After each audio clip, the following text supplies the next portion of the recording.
Our first speaker, to whom the two following others will respond, is Professor Ivan Marcus.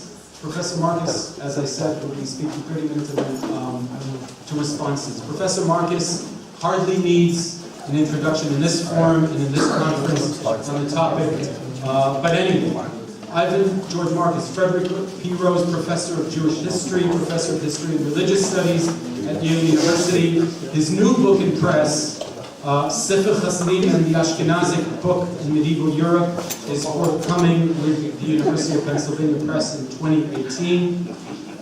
His current book project, Bivchinat Olech Michai El Chai, is Jews and Christians and the Formation of Medieval Europe, 800 to 1500.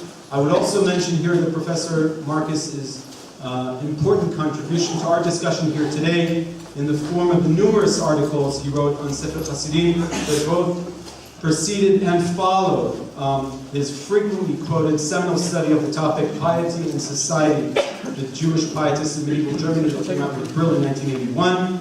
And I will not go through all the list of articles that he published on the topic. I do, however, want to mention one collection of articles that he edited back in 1988, Dat v'chevra b'mishnatam shel Hasidei Ashkenaz, that basically preserved some of the seminal studies and the research on Hasidei Ashkenaz, and is on the desk of almost every student in this country's universities that studies Jewish history. So, Professor Marcus, you go first.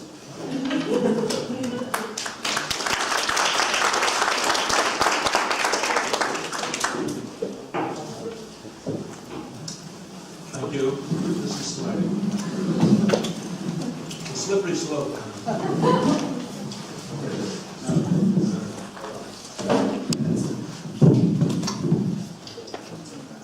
That's why he gets the big bucks. I want to thank the conveners, Elisheva, Effie, Elizabeth. I also want to mention that in many ways, although not here, two early students of Sefer Hasidim, one who taught and did not publish, the late Professor Yeshayahu Tishby, and his student who published and taught probably more on Sefer Hasidim and Hasidei Ashkenaz than anyone else, living or not living, and that is the great Yosef Don. And I'm very much beholden to him in my early years as well. And I want to acknowledge also Peter Schaefer, who was busy running the museum, Jewish Museum in Berlin, and who's pioneering research on Hekalot, manuscripts, as parallel texts, and his creation of the Princeton University Sefer Hasidim database, as bizarre as that sounds to an American ear, has enabled us all to do research in ways that we could not do before without many lifetimes. And also, I dedicate this talk in memory of Elliot. Unlike Maimonides or Rashi, whose years of birth and death scholars marked with conferences and volumes every 50 years during the last century and a half, the anniversary of Judah Hasid's death on 13 Adar 1217 was marked only once, to my knowledge, in 1917, when Yud Nun Simchoni and Yekutiel Kamelhar wrote the occasion.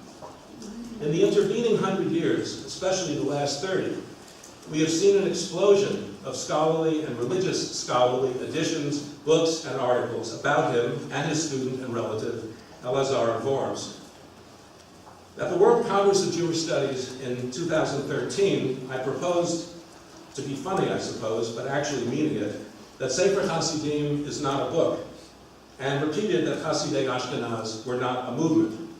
Today, I would like to suggest evidence for making both claims. My remarks are based on my book, which you just heard mentioned, that hopefully will come out next year, about Yehuda Hasid's masterpiece, or better, masterpieces, known as Sefer Hasidim, on his biography, and on the fact that the different biographical and hagiographical sources about Judah demonstrate that Hasidei Ashkenaz were a small circle of student followers, and then only during his lifetime, and were never a movement like modern Hasidism. First, Sefer Hasidim is not a book. One of the distinctive features of Jewish pietist culture was their composing open texts, books written in short paragraph units that authors compiled into parallel editions from the beginning. In presenting their pietist views as open texts in this special meaning of the term, the authors of Sefer Hasidim and related texts continued to write like their Byzantine Jewish ancestors, even when they allowed Christian themes to color the content of their works in medieval Europe. Selectively negotiated with their cultural environment, the authors of the Ashkenazic book in medieval Europe distinguished between the message and the medium of the message. They internalized some Christian content, but ignored the Christian form in their Hebrew text composition. Scholars who analyze Sefer Hasidim in particular, in the two published versions of the Bologna first edition of 1538, SHB, and the Dostoevsky-Freiman 1891-1924 edition, SHP, from Parma, that included tables of numbered parallels in both editions, did not ask why Sefer Hasidim was written in such a way that tables of parallel passages were needed in the first place. And they were needed because the parallel paragraphs are not in the same sequence in the two versions. Judah did not write one original book and then revise it one or more times, as did other, mainly Sephardi, and a few Ashkenazic authors, a procedure that Israel Tashma referred to as his open book, in the special sense of an author's revised book. The term originated, as you heard earlier, with Umberto Eco's introduction of the open text in 1962, and it had other specific meanings for Eco. Tashma, without apparently realizing the source of the term, defined his open book as an author writing one original book and then revising it one or more times.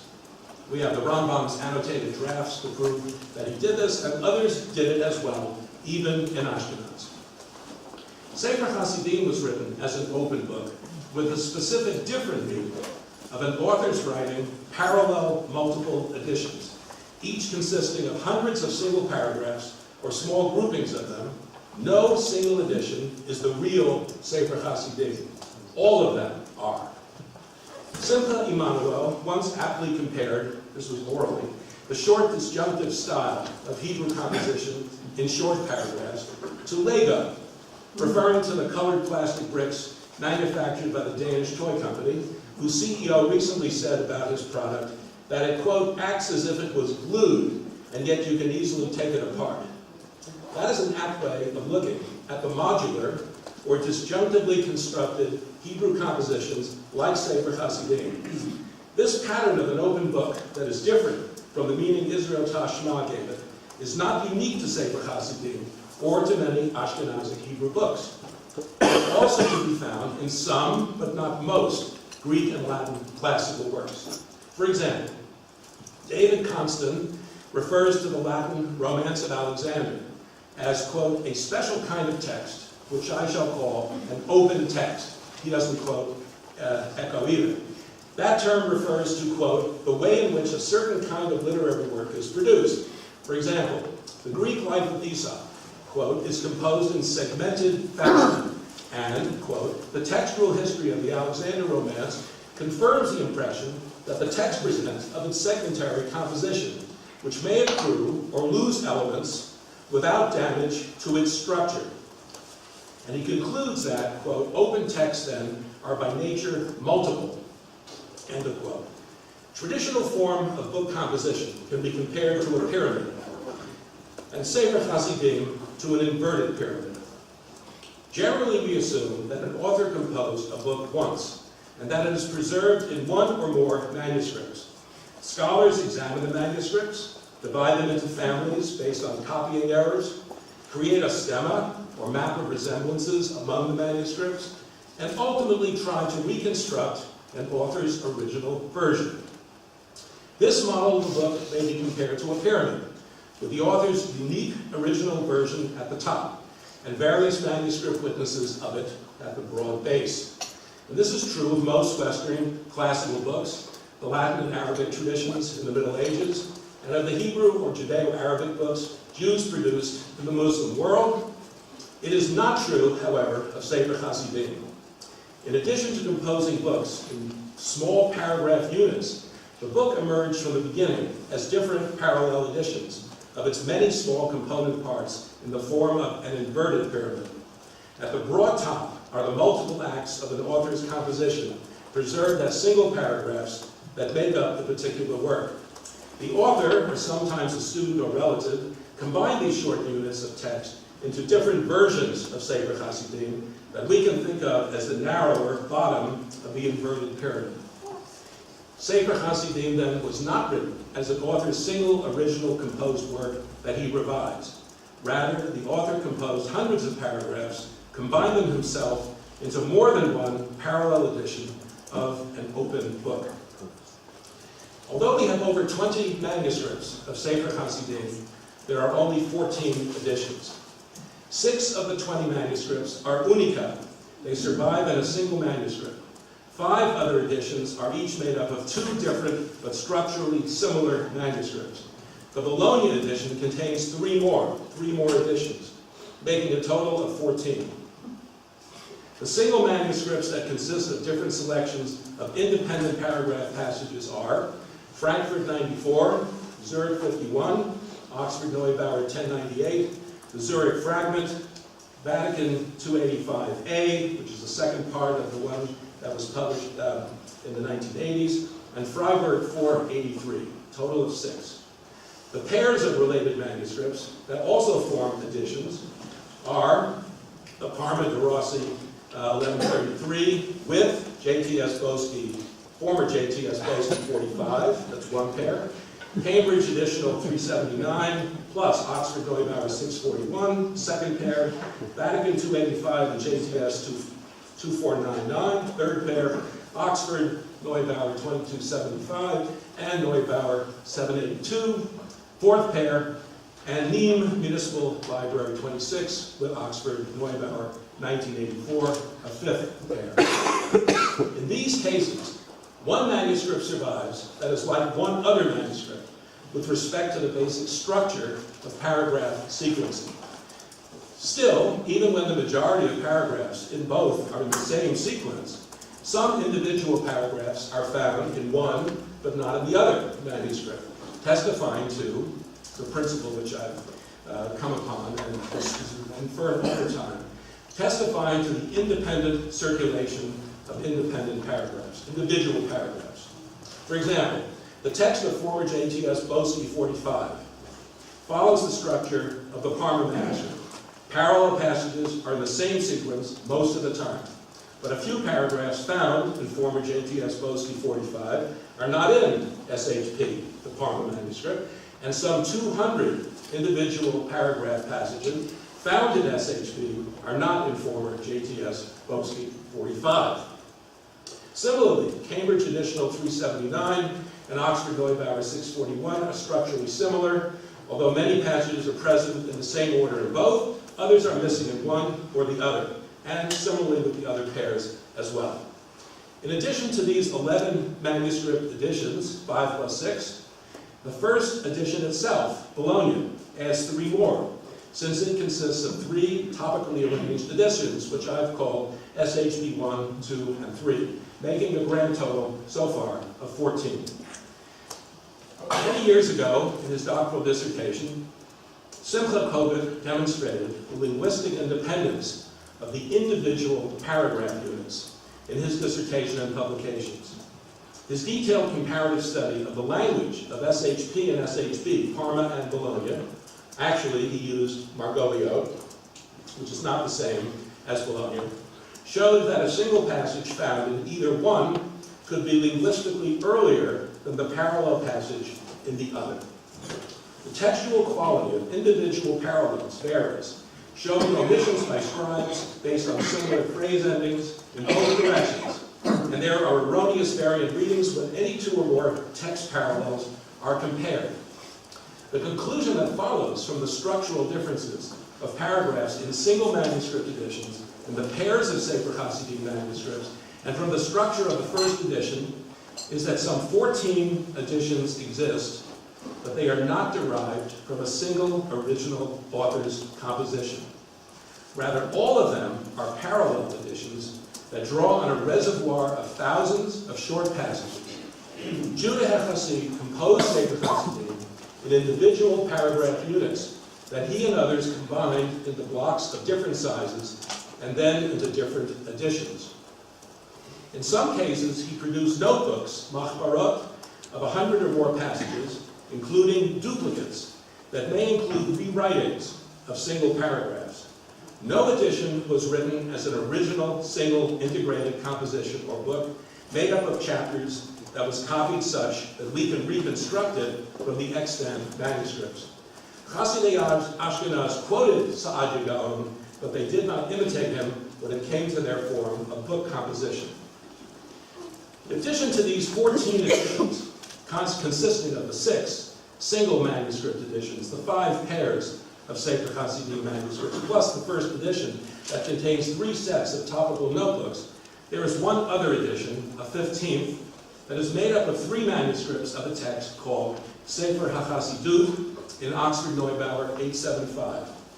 This text is also found in Milan, Ambrosiana 10.111 supplement, in Moscow, Ginsburg 103. It is also the first block of Cambridge Additional 379 and its twin, Oxford Bodleian Neubauer 641. And it is the first 152 paragraphs of the Bologna edition. There are also 2 fragments of that text, or of a combination of it, with additional blocks, as at the beginning of the Cambridge and Oxford pair just mentioned. You can't determine which it is. In Nîmes, Bibliothèque Municipale 26, and Oxford Neubauer 1984. Based on its French lazim, Sefer HaChasidut is a northern French rewriting of Sefer Hasidim traditions that differs from the other manuscripts of Sefer Hasidim itself. Sefer HaChasidut is different because it replaces most of the German penitential ideas and practices with Maimonidean passages instead of adding them, as Parma does in the case of Saadia's ideas of repentance. Regardless of these differences, it is basically just another rewriting of Sefer Hasidim. Some scholars could not tell it apart from Parma, and readers of Bologna over the centuries since 1538 saw it as the introduction to the book that continues the 3 topically arranged editions of Sefer Hasidim that are like the one in Parma and in some other manuscripts that include ascetic penances with confession to a sage and everything else we associate with Sefer Hasidim. Moreover, the ascetic penitential practice of confession to another Jew that Judah advocated in Sefer Hasidim outlived Judah himself and existed side by side with the multiple penitentials that Elazar of Worms wrote. This means that Elazar of Worms and I were both wrong to claim that Jews were so embarrassed to confess to another Jew that Elazar had to write private handbooks of penance. Some Jews may have felt that way, but others did not. And we know about several cases of individuals confessing in person or writing to rabbis for penances for acts that they did. They did not just turn to Elazar's penitentials for answers. The continuation of confession to a sage is also another sign that Sefer HaChasidut, the text that replaced confession to a sage with Maimonidean passages on repentance, failed to achieve much influence in Ashkenaz at least. Parts of it may have been quoted widely, but the authors replacing ascetic German pietist penances with Maimonidean repentance failed to end Sefer Hasidim's form of sage confession. So how are we to think about writing Sefer Hasidim? There is reason to suppose that Judah himself wrote down such passages, perhaps first on scraps of parchment, and then copied paragraphs onto pages, and put together pages into groups of folios as machbarot of related topical passages, as we have in the first part of Parma, or 3 times in the Bologna edition. We can say that he decided on the 14 topics copied out in ledger books or gatherings of bifolios of parchment, the topical booklets, and arranged them into 14 book order at least 4 times, the first part of Parma and 3 editions in Bologna.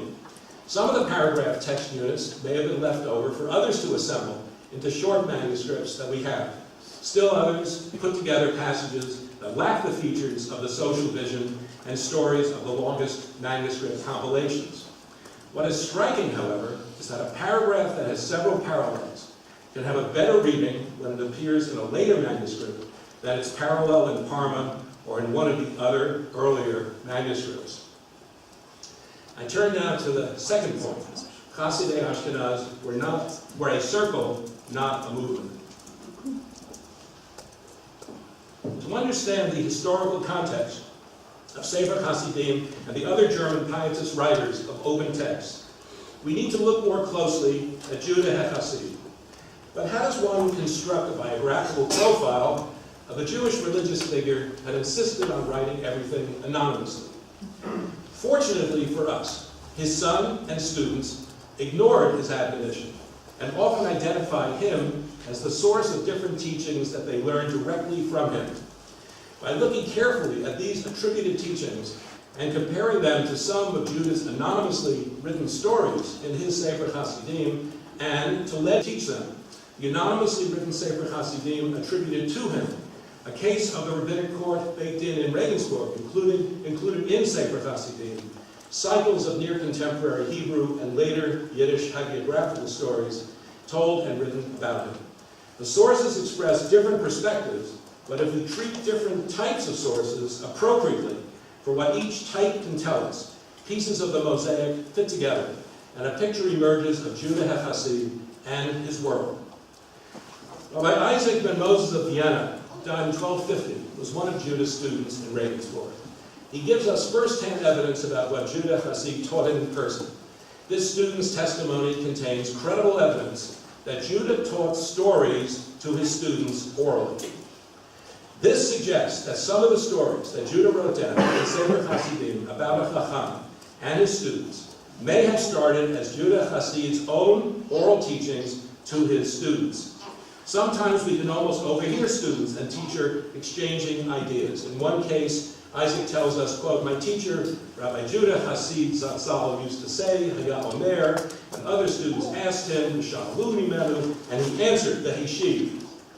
Evidence that the social context of Hasidei Ashkenaz is a small circle and not a broad movement is the fact that the hundreds of stories or exempla found in some manuscripts of Sefer Hasidim did not continue to circulate and become part of the canon of Ashkenazic Hebrew stories, either in Hebrew or in Yiddish. The hagiographical saint stories, told and written down about Samuel and Judah, did circulate, at least regionally, in German lands. But the hundreds of exempla that Judah apparently told one or more students, or just wrote down, did not. Although the independent sources, that is the ones not in Sefer Hasidim, as well as almost all of the paragraphs in Sefer Hasidim, cannot be linked to a specific locale, such as Speyer or Regensburg, other sources can be correlated to one or the other town. And when we pay attention to these, a pattern emerges of Judah Hasid as especially identified with Regensburg. And this increases the probability that many, if not most, of the anonymously framed stories in Sefer Hasidim were written there too.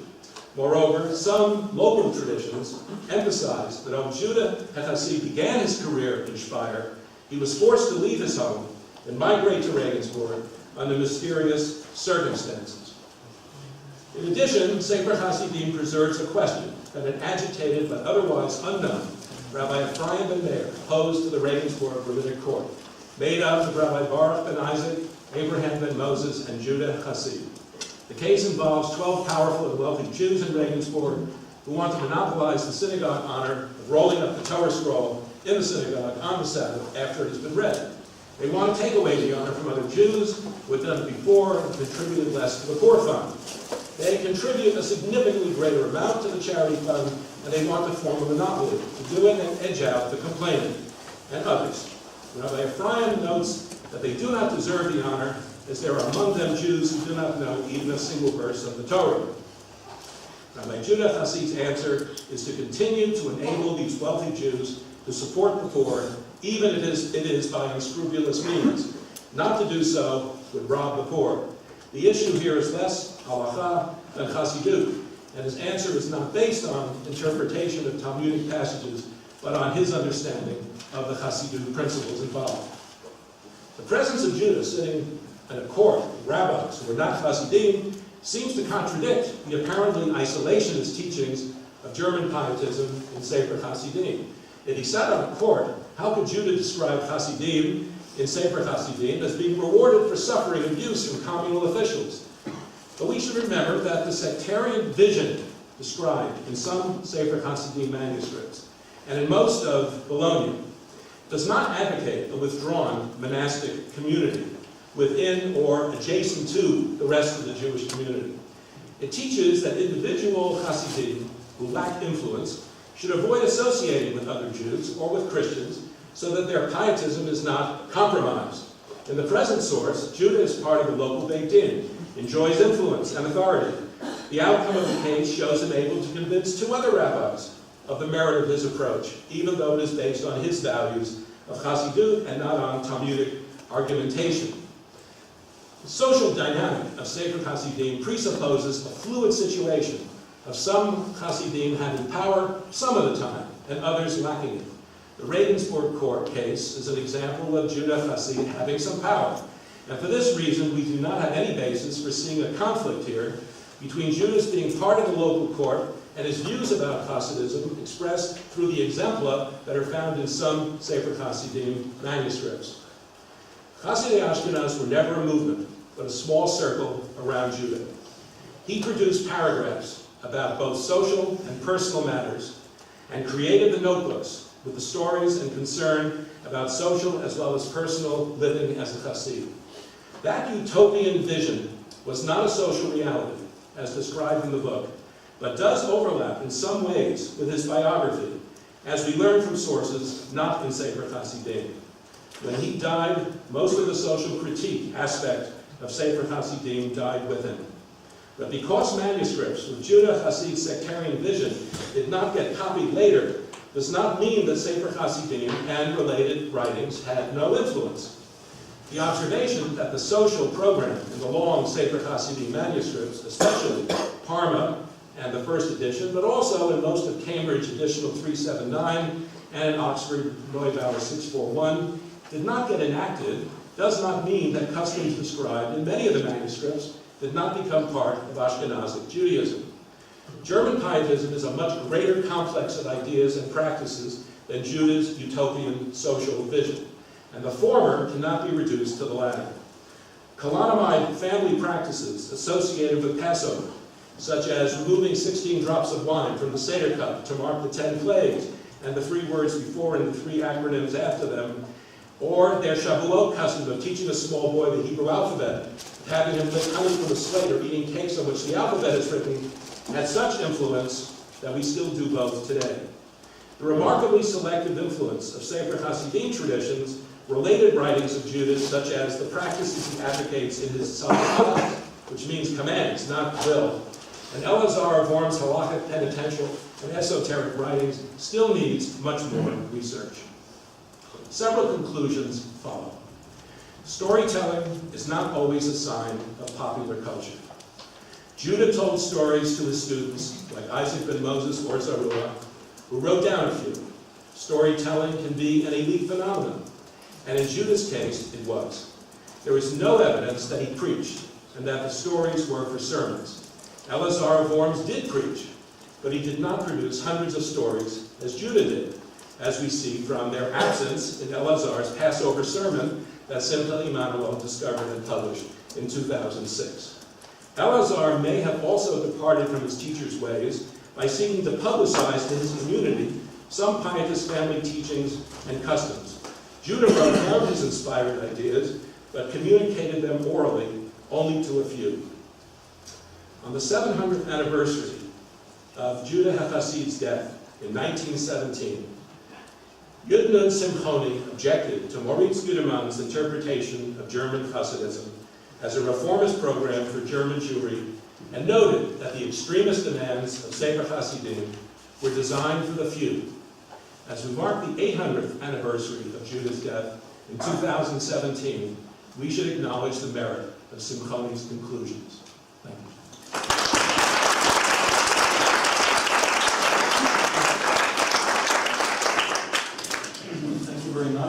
We will go straight